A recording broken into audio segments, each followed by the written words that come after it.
દરેક નીતિની સામે કાયદાની રીતે ઊભો રહેતો SSK ન્યૂઝ ચેનલ। સુરત એસઓજીની ટીમે લીંબાયત વિસ્તારમાંથી નકલી નોટ છાપવાની કારખાનું ઝડપી પાડી 3ની ધરપકડ કરી હતી। તો એસઓજીની ટીમે 20 પલટો કરી આરોપીઓને પકડી પાડ્યા હતા। સ્પેશિયલ ઓપરેશન ગ્રુપ એટલે કે એસઓજીની ટીમે બાતમીના આધારે લીંબાયત વિસ્તારમાં દરોડા પાડ્યા હતા અને ત્યાંથી ડુપ્લિકેટ નોટ છાપવાનું મિની કારખાનું ઝડપી પાડ્યું હતું। એસઓજીની ટીમે બાતમીના આધારે 20 પલટો કર્યા બાદ લીંબાયતમાં આવેલ સરદાર મગર માર્કેન્ડે મંદિર સામે મારુતિનગર ખાતેથી ફિરોઝ શાહ, બાબુલાલ ગંગારામ કપાસિયા અને સફીક ખાન ઇસ્માઇલ ખાન નામના ઈસમોની ધરપકડ કરી તેઓ પાસેથી 9,05,000 અને 200ની ડુપ્લિકેટ નોટ કબજે કરી હતી। સાથે પોલીસે પ્રિન્ટર, લેપટોપ, નોટોના ગ્રાફ સહિતની મત્તા કબજે કરી તેની વિરુદ્ધ કાયદેસરની કાર્યવાહી હાથ ધરી હતી।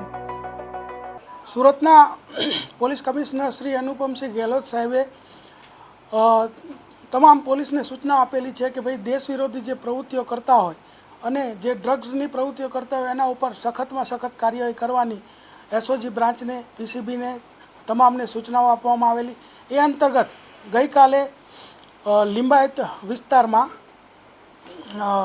એક ન્યૂઝ ચેનલની જે 3 નંબરની ઓફિસ છે ત્યાં છેલ્લા 2 મહિનાથી અમારા એસઓજીના કર્મચારીઓ વિવિધ રીતે કોઈ લારીવાળાના વેશમાં, કોઈ ગલ્લા ઊભા રહીને કે કોઈ બીજી રીતે અન્ય રીતે 2 મહિનાથી વોચ રાખતા હતા અને ગઈકાલે સાંજે લીંબાયત વિસ્તારમાં રેડ કરી અને 9,36,100 રૂપિયાની 500 અને 200ની ચલણી બોગસ ચલણી નોટો ઝડપી પાડવામાં આવેલી છે।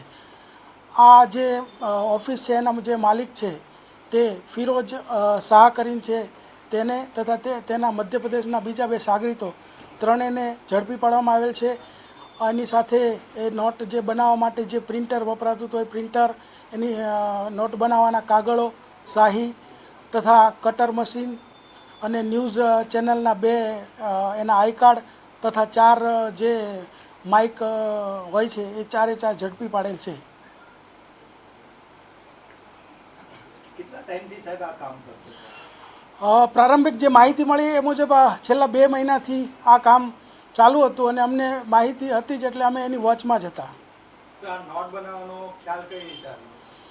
આમાં જે ફિરોઝ શાહ કરીને જે આરોપી છે અગાઉ 2015માં છત્તીસગઢની ઝારખંડની અંદર આવા બોગસ નોટના એક કેસમાં પકડાઈ ગયેલો હતો અને ત્યાંથી તેને હાઈકોર્ટમાંથી જામીન મળેલા।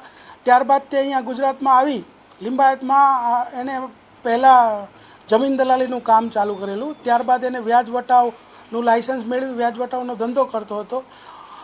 તેમાં તેને ખોટ ગઈ અને 1 કે 2 એના કુટુંબીજનોના ઓપરેશન અને પોતાના પણ આંખના ઓપરેશન કરાવવામાં 5-1 લાખનો ખર્ચ થયેલો। ત્યારબાદ તેણે આ 2 મહિનાથી આ કામકાજ ચાલુ કરેલું। કાગળ ક્યાંથી લાવતા હતા? કઈ રીતે ઇંક લાવતા હતા?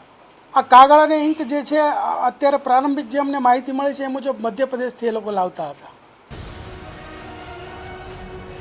દરેક નીતિની સામે કાયદાની રીતે ઊભો રહેતો SSK ન્યૂઝ ચેનલ।